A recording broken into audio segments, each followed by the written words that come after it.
दो जादव में हमेशा ये लोग आज तक मिलने का काम नहीं किया है।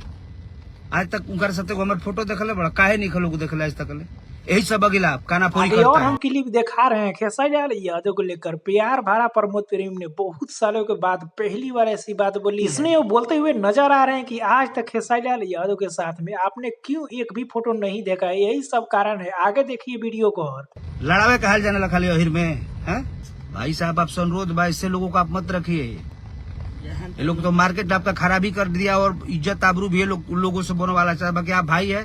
जी हाँ, तो आज पहली बार प्रमोद प्रेमी को बोलते हुए और प्रमोद प्रेमी के चेहरे में भी दिख रहा हुआ है खेसारी लाल यादव के प्रति अभी तक उनमें कितना प्यार है। आपको बतला दूं कि इसका कारण ये है कि फिलहाल में प्रमोद प्रेमी का एक गाना आया था और खेसारी लाल यादव का भी उसी मैटर पे एक सॉन्ग आया है जो कि बहुत ज्यादा ट्रेंड कर रहा है। अब इसी पे प्रमोद प्रेमी बोले थे कि हमारे गाने को लेकर बहुत लोगों ने चोरी कर दिया और गा दिया। उसी पर लेके खेसारी लाल यादव के राइटर अखिलेश कश्यप प्रमोद प्रेमी को बहुत कुछ बोल गए हैं। और ये बात सही है कि खेसारी लाल यादव ने बहुत साल लगभग 4 साल पहले ये गाना गाया था इसी धुन पे। प्रमोद प्रेमी गुस्से में आज इसलिए बोल रहे हैं क्योंकि अखिलेश कश्यप खेसारी लाल यादव के राइटर प्रमोद प्रेमी को बहुत ज्यादा थप्पड़ भी दिखा दिए हैं जो कि बहुत ही गलत बात है। प्रमोद प्रेमी ने खेसारी लाल यादव का नाम लेकर उतना भी बात नहीं बोला था कि जिससे विवाद बढ़ जाए और कुछ फर्क पड़ जाए। इसलिए प्रमोद प्रेमी खेसारी लाल यादव के राइटर अखिलेश कश्यप को बहुत कुछ लाइव में आज बोले हैं और खेसारी लाल यादव को भी बोले हैं कि भैया से हमें कोई दिक्कत नहीं है। इसीलिए प्रमोद प्रेमी लाइव आकर बोल रहे थे कि ऐसे लोग ही हम दोनों भाइयों को जादवों को एक नहीं होने दे रहे हैं। प्रमोद प्रेमी ने यह भी बोला कि भैया से हमें कोई दिक्कत नहीं है, वो हमारे गाने गाकर उठा दे, हम गा दे, हमें कोई दिक्कत नहीं है, लेकिन बीच में ये लोग बोलने वाले कौन होते हैं? इसके बारे में आपको क्या कहना है नीचे कमेंट में बता सकते हैं। वीडियो को एक लाइक करें, लोगों तक ज्यादा शेयर कर चल पाए, चैनल को सब्सक्राइब करके जुड़ जाए।